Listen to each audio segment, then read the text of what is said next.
If you know me, you know that something that I hold sacred are my experiences and my memories, and they're something that I'm heavily connected to. But when I come across physical objects that are actually tied to those memories, I will do anything I can to get those items, and I have done over the years.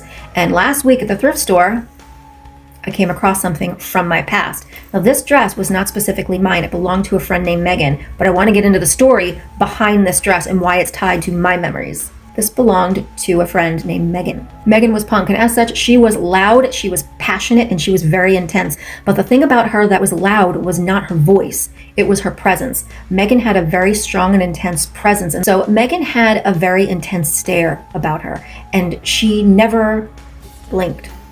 And if you were not ready for Megan, she would make you fear for your life. It wasn't oh, she might beat me up. It's, they're going to find parts of me spread out throughout the state, aren't they? She was completely nonviolent and never hurt anybody, but being in her presence, you believed that she would. So first, I'm going to show you the dress.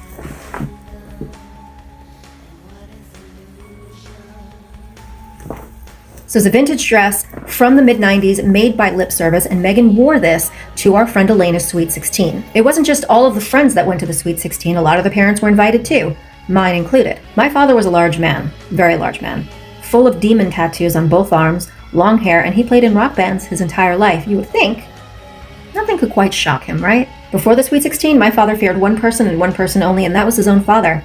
After the Sweet 16, he feared two people, his own father and Megan. I need to give you a little bit of context about what Megan looks like because it's really important to paint the picture of what my father was looking at.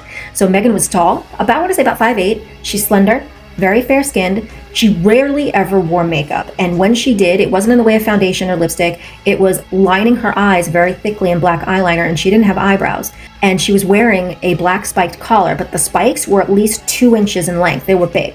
My friends liked to smoke weed. I never did. It wasn't really my thing, but I didn't begrudge them their time to have fun. And my father also partook very heavily in all of the festivities. Weed was nothing for him, and if you offered it to him, he would have happily obliged.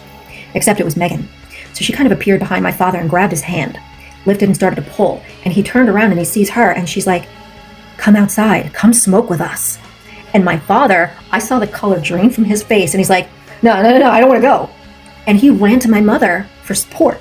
He stayed glued to my mother the entire night. Now, this is not a person who was in any way sheltered. He went to CBGB's, a punk club in the 70s, which is where he met my mother. He was involved in many rock bands. My father lived through a portion of the Satanic Panic. He was no stranger to any of this crap. So the fact that he feared her was fucking hilarious and pure poetry and magic. So when I see this dress, I think of Megan, and I think of her terrifying the ever-loving crap out of my father.